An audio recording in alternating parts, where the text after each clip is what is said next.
A gente volta a falar sobre esse primeiro caso de coronavírus no Brasil. É lógico que a doença já se espalhou de uma forma muito rápida na China, em especial, com 2.748 pessoas contaminadas. Aliás, 2.748 pessoas que morreram. Isso na China. 22 pessoas no Irã morreram, 13 na Coreia do Sul, 12 na Itália, 3 no Japão, 2 pessoas mortas na França, 1 nas Filipinas. O número é absurdo, 2.804 pessoas que perderam a vida. Ontem tivemos a confirmação da primeira pessoa infectada aqui no Brasil, um senhor de 61 anos que pegou um avião em Milão, na Itália, teve uma parada em Paris até finalmente chegar em São Paulo na sexta-feira. Ele está bem, está na casa dele, em São Paulo. A gente vai conversar agora com o presidente da Anvisa, Antônio Barra Torres, para saber a situação nos aeroportos, nos portos, diante da preocupação do coronavírus. Antônio, bom dia. Eu queria saber exatamente o que a Anvisa está fazendo a partir de agora, se é possível monitorar todos os aviões que chegam desses países. Inicialmente a preocupação era com a China, agora a Itália também, evidentemente, está no foco por causa dessa primeira confirmação aqui no Brasil. O que a Anvisa está fazendo de fato nos aeroportos e nos portos? Bom dia.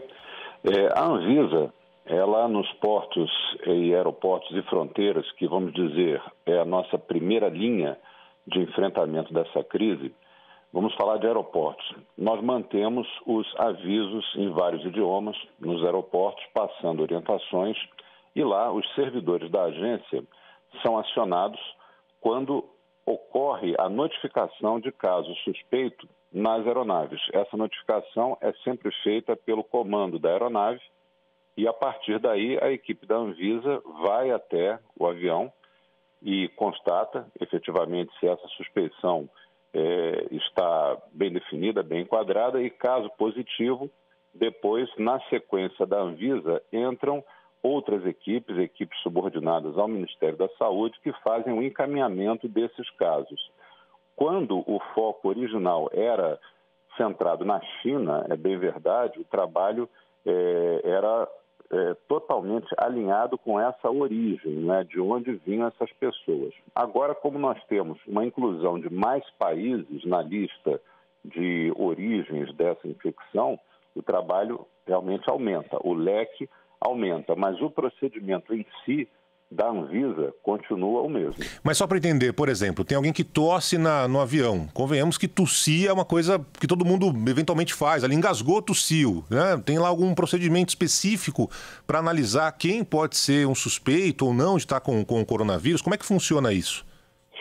As empresas aéreas, elas todas recebem as orientações, e isso tem sido feito no mundo todo, para que as tripulações consigam minimamente estabelecer algum grau de diferença. Mas, como isso é muito da própria interpretação do tripulante, no caso do comando da aeronave, pode até haver uma notificação a maior. Isso pode acontecer.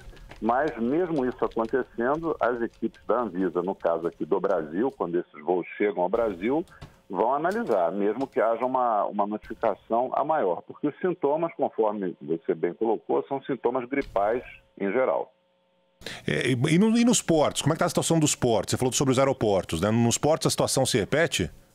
Na situação dos portos, né, nós temos aí um fator complicador, lógico, que é o tamanho das embarcações e, logicamente, envolvendo um número muito maior de pessoas, no caso das de passageiros, e também nos navios de carga. Mas também, quando um navio se aproxima de um porto nacional, ele precisa receber o certificado de livre prática. É uma certificação que envolve aspectos sanitários. Então, da mesma maneira, o comando do navio, ele segue um regramento internacional, ele tem que notificar a autoridade sanitária caso existam situações suspeitas no seu tripulante, no caso do navio de carga, ou entre os passageiros de bordo. Quando isso é feito, quando ocorre essa suspeição, as equipes da Anvisa de portos poderão ir à embarcação até mesmo no mar, ou com o navio atracado ao cais e proceder à mesma identificação, verificar se aquela notificação feita se enquadra dentro do protocolo e, a partir daí,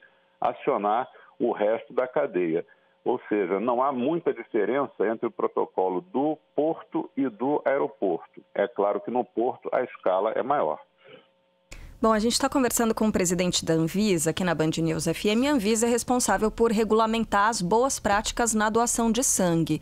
Eu me lembro que quando houve um aumento de casos de chikungunya, de zika vírus, mesmo de dengue, né, no país, houve uma ação preventiva sobre a doação de sangue nos bancos de sangue de todo o país. Eu pergunto para o presidente Antônio Barra Torres se haverá também, com relação ao coronavírus, uma medida nesse sentido. É realmente uma pergunta bastante interessante e eu vou repetir aqui algo até que eu venho dizendo. Os protocolos em relação ao enfrentamento desse tipo de situação em que envolve o vírus, né, um agente vivo, são protocolos que vão sendo ajustados a cada momento, né? Reparem que quando essa situação começou, nós tínhamos um foco predominantemente, né, um foco único, que era a China, agora temos vários países, isso vai levando a ajustes. A questão da doação de sangue, num primeiro momento, ainda não houve uma necessidade de modificar protocolos em relação a isso. E lembrando que todo sangue, quando ele é doado, ele sofre as testagens necessárias para que esse sangue seja avaliado como bom para ser utilizado. Então, no momento, em relação especificamente à sua pergunta, a questão de doação de sangue, não temos uma alteração de procedimento. Mas isso tudo pode mudar à medida em que as coisas vão ocorrendo, vão evoluindo. Nós não estamos, vamos dizer assim, atrelados a nenhum regramento. Ao contrário, o regramento ele tem que nos servir, nos ajudar. Se for preciso, será implementado. A gente está conversando nesse momento aqui na Band News FM com o presidente da Anvisa, Antônio Barra Torres. Tem muitos ouvintes escrevendo para cá, dizendo, olha, dá uma atenção maior ao coronavírus, mas temos outras doenças aqui no Brasil que são muito mais graves, que estão matando muito mais. O que é um fato, né? A ideia das entrevistas é justamente tentar esclarecer, evitar pânico. Porque acontece o seguinte, quando pessoas vêm do exterior para cá, há um receio natural. Quem está na Itália, por exemplo, hoje, na China, o pessoal estava preocupado, por exemplo, com encomenda que recebe de produto comprado na China. Ah, meu Deus, vou pegar o coronavírus. Então a gente está tentando aqui trazer um pouco da realidade. Claro que se trata de uma doença que ainda não tem cura, que se espalhou de uma forma muito rápida em alguns países, em especial na China, na Itália e também no Irã, na Coreia do Sul, enfim. Mas é o primeiro caso confirmado no Brasil. Então todo esse cuidado é necessário, mas sem pânico, sem exagero. Por falar nisso, Antônio, eu queria entender uma situação específica das pessoas que vêm de outros países e a utilização de máscara. Muita gente fala assim, puxa vida, precisa usar máscara, todo mundo usa máscara. Há alguma recomendação nesse sentido por parte da Anvisa? Olha, é muito importante esse conceito e a população, de fato, precisa saber, né? A questão do uso da máscara, a máscara ela só se justifica como uma medida preventiva ou daquela pessoa que terá de ter contato com alguém suspeito. Então, a máscara é importante porque ela vai barrar a emissão de gotículas, né? Esse vírus ele se transmite basicamente por gotículas de saliva, que tem um raio de alcance pequeno, em torno de 1 metro, não passa muito disso. E aí se justificaria. Agora, simplesmente adquirir máscaras e sair usando, como até, infelizmente, a gente vê algumas pessoas fazendo, não há sentido nisso, a menos que seja, como disse, alguém que sabe que vai entrar em contato com uma pessoa que esteja potencialmente contaminada. Aí há uma justificação, mas não fazer um uso indiscriminado desse dispositivo. A questão que foi colocada das encomendas, né, caixas e objetos que possam vir da China, também não há registro, não há histórico desse tipo de transmissão, até porque esse tipo de vírus fora desse elemento ideal de cultura, vamos dizer assim, que seria a própria gotícula, ou dentro do nosso organismo, fora dessas duas situações, a possibilidade dele sobreviver é muito pequena, muito reduzida. Então, não justificariam também outro tipo de cuidado em relação a encomendas, conforme você muito bem colocou. Tem uma questão sobre, principalmente quem tosse, por exemplo, num avião, né? Tem aqui, pergunta o nosso ouvinte, o Hélio. Se alguém tossir com coronavírus no avião, teoricamente todos no avião não deveriam ser colocados em quarentena? Não, né? Não. Cientificamente, não há justificativa para essa tese, não é assim, realmente. São disseminações diferentes, né, por gotícula ou por aerosol. A gotícula ela tem um raio de ação bastante pequeno, não haveria justificativa para isso. E o mais importante, você abordou na sua pergunta anterior, nós temos de a todo custo evitar o pânico, evitar a preocupação desmedida e descontrolada em relação a essa situação.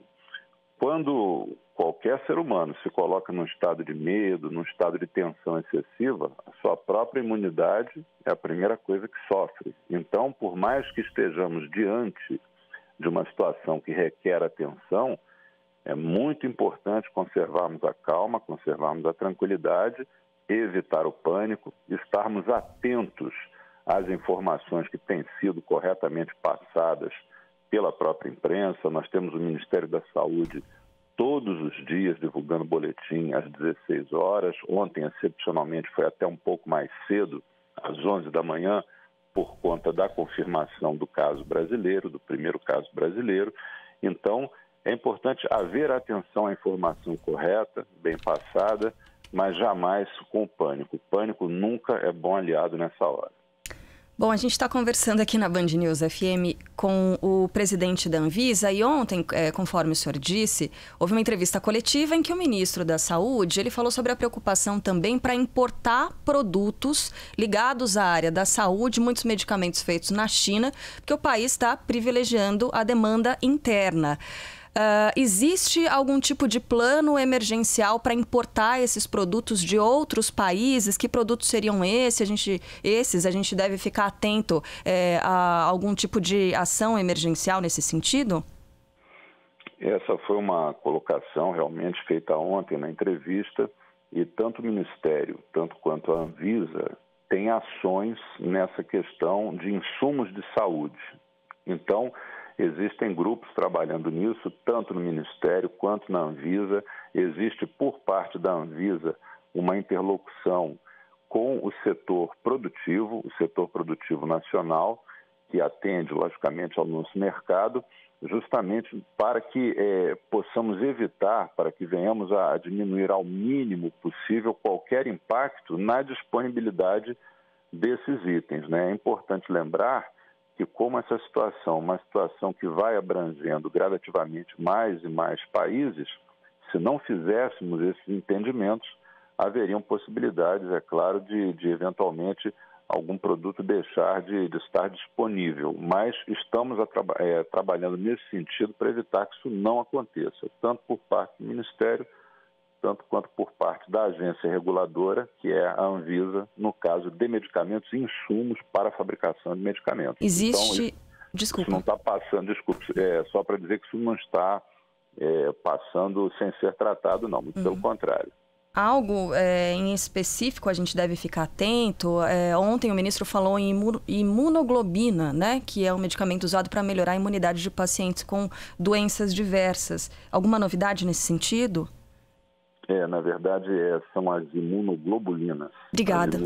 As imunoglobulinas são vamos dizer assim, são insumos, são produtos, são medicamentos que também têm aplicação nesses casos, mas a todo momento, né, ao longo do ano, esses produtos são adquiridos, são importados, partes são fabricados aqui no próprio país. Então, isso é um processo que ocorre dentro de uma normalidade. É lógico que diante de situações em que a demanda pode aumentar, como essa agora, a atenção é total para que não haja falta desses produtos. E eu reitero, é muito importante que a população observe tudo que tem sido feito aqui no país. Recentemente nós tivemos aí uma demonstração de muita qualidade no tratamento das pessoas com o evento da quarentena. Então, as equipes, que foi muito bem sucedida, diga-se de passagem, então é muito importante também que a população confie no trabalho de quem está lidando diretamente com essa crise, que até o presente momento temos tido, inclusive, eu posso dizer, né, temos um caso confirmado, temos tido, digamos assim, um placar favorável para o lado do nosso país no enfrentamento dessa crise. Antônio, para a gente finalizar, se eu não me engano, ontem na entrevista coletiva, o ministro falou que a Anvisa seria responsável por contactar os outros passageiros que estavam a bordo da mesma aeronave, do avião que veio da Itália, com esse caso confirmado. E, senhor, já o pessoal conseguiu falar com todo mundo? Tem alguma informação no estado de saúde? Está todo mundo bem? Eu vou detalhar para você aqui como é que é esse processo. Esse processo é o seguinte: a Anvisa ela tem a atribuição de solicitar, no caso concreto, à empresa aérea, a lista de passageiros.